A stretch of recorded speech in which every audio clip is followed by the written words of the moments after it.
right, scrapping friends, it's JQ Crafty here with another Use Up the Things. Using my Creative Cuts files, Creative Cuts Club cut files, which I'm super excited. Christina got a new machine and she's getting caught up, and we're going to be getting our, caught up and then that. So I'm excited, and I signed up for Palooza, so super excited all about that. But I have still some cut files, obviously, that I got from the end of last year before things kind of went haywire. There's like something on here. And I want to get those used up before she sends me the other ones. So if I can go super fast, maybe I can do it. So I have this one from I believe October was all about boys, monster trucks. And I remember when I got this, I thought, oh, when am I going to use this? And then we took my son to Monster Jam. So this is perfect. So I'm going to use some old, well, actually, hold on.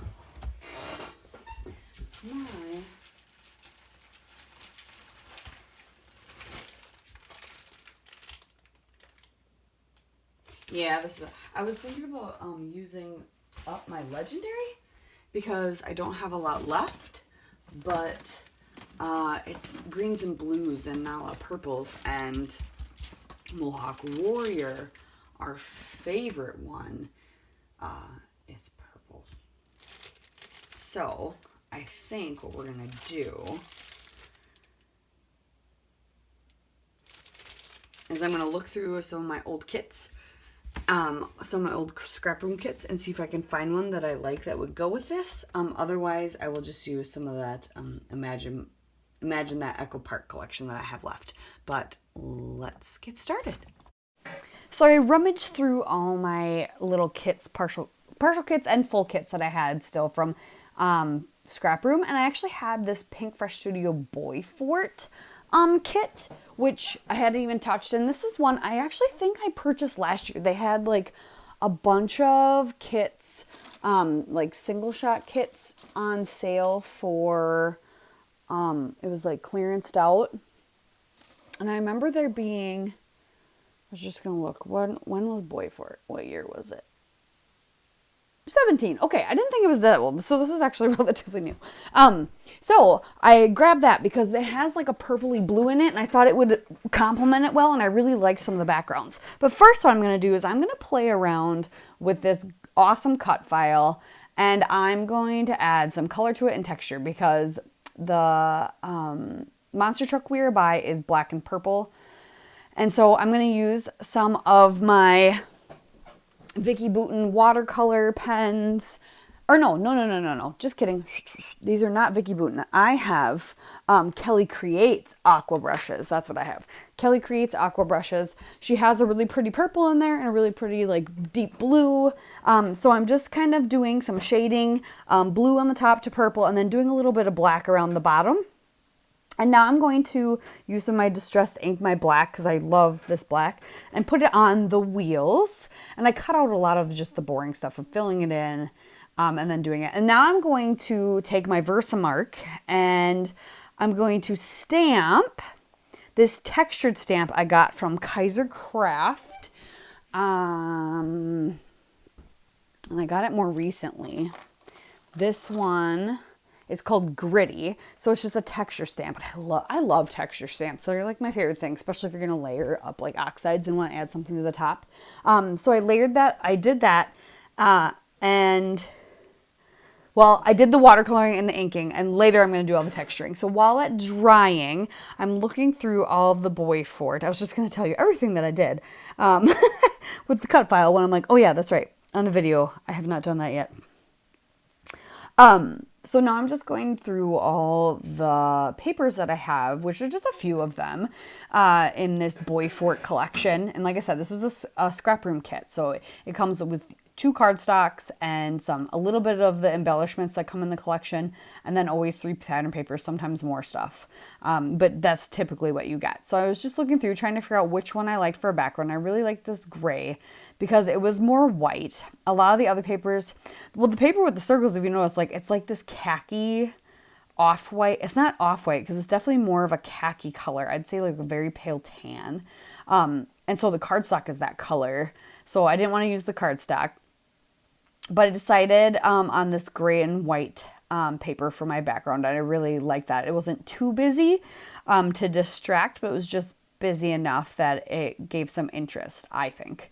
And then I rummaged through my stash and I found checkered flag paper because need that. We're talking about monster trucks. There's racing.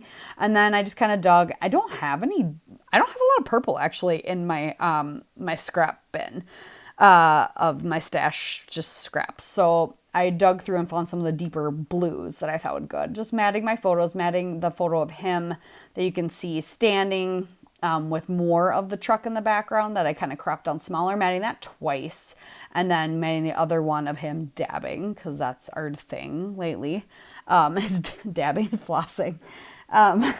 Matting that one just once, and then I'm going to start kind of playing around, layering up, figuring out what I'm going to do.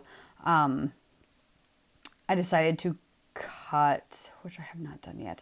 I'm going to cut like a strip of that checkered paper and just do kind of a banner under my photos to kind of ground them in a way. It ends up doesn't looking ground. I don't know. It's just like an extra thing, but I like it. So I'm going to turn that on a banner here, and then I'm going to, making sure that looks good. Yeah. I love it. And I started cutting, so I cut that black piece of paper because it's Mohawk Warrior. I got to make a mohawk for him.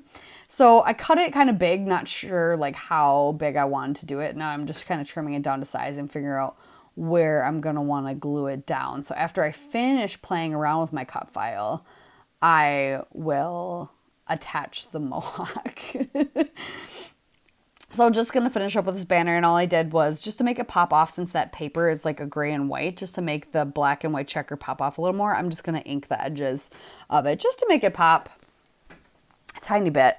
So my cut file, to me, like, it's not watercolor paper. It is a decent cardstock that Christina cuts them on.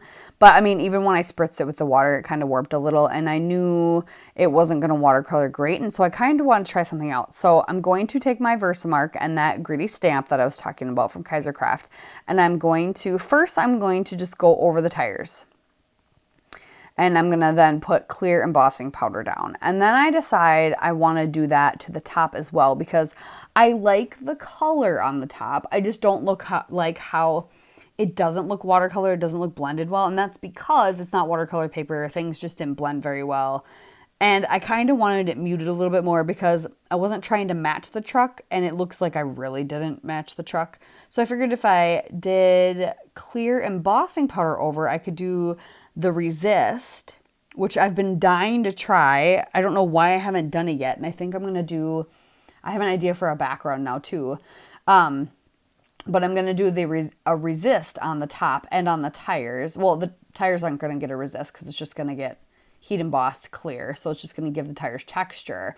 But I'm going to do a Resist where I'm going to do that to the top as well. But then I'm going to go over the top with the black ink again. And so wherever the texture, gritty texture stamp was, and then the embossing powder, which is clear, is going to resist the ink that I go over it with. And so then some of the color will show through, but it won't be like as blatant obvious, and you'll watch it here like just toned down. But you can tell that there's blue and purple under there because I put the Resist ink, the Resist embossing on top first, if that makes sense. So I created a way to like have the color show through and not just have a solid black truck, but not be super obvious that there's color, and just to be more muted so it doesn't look as matchy or like I was trying to match, if that makes sense. And then I forgot I had these and I was so excited. I have Tim Holtz embossing pens. So I wrote Mohawk Warrior on the truck and then used this pretty iridescent blue embossing powder I have. I can't think of who it's by right now, and I am not by my stuff at the moment. So I'll try to link that below, but it's such a pretty color. And so, and when I heat emboss that, heat embossing is so fun. I love it. But yeah, when I heat emboss that came across so pretty. So I really, really love the way this truck turned out. I decided I need to add a little pop. I really liked that it's kind of a grid paper with the creamy tan color and the darker bluish purple squares on it right there. And so I decided to add pops of that and add a little something to the background by just adding kind of a cutout on the bottom. And I really apologize that apparently the last time I filmed, I must have been up farther. And then I've rearranged my desk a little bit, finding things that worked. So I'm cutting off the bottom, but you'll see here in a little bit, I'm going to add some more tear spots and have that purplish blue and tan paper poke through the background. Just putting my little banners where I want them and got the pictures tucked in under the cut file where I wanted them. And these are the little embellishments I got in this kit. I kind of try things but realized, no, I'm not liking it. And I didn't want to bring the khaki in, even though my son's pants in these pictures like match that khaki tag perfectly. But yeah, so I'm going to add a couple more of those cut spots. And in our Creative Cuts Club kit for October, we got these awesome metal gears. So I'm totally going to add those around. It's going to add some pop and shine around the page. I thought it would be fun. I kind of futz around which ones I want where. I'm going to put one in the big tire down below, just to kind of scatter them throughout. So there's an even number of where they're at, but I don't really care. I really like the way this cut file turned out with playing with it and using ink, using aqua brushes, using resist, using embossing. Like, it turned out really good. So there was a few enamel dots also that came in the kit, so I put those on, scattered them kind of around where I have the little gears. And now I'm going to, and you can, yeah, with my light, you can barely see what my title says, but it says, "It's kind of loud in here," because that's what our son said, just very casually. It's kind of loud in here, he said, when we were at Monster Jam, which it is. It's very loud. Like, my husband and I were very surprised at how loud it was. But that is all I have for you. Here's a close-up of the beautiful cut file, how it turned out, and then a whole shot of the finished layout. Thanks again for watching. Tune in next week. And this Wednesday is off the board, so be looking out for that too. Thanks again, you guys. Bye.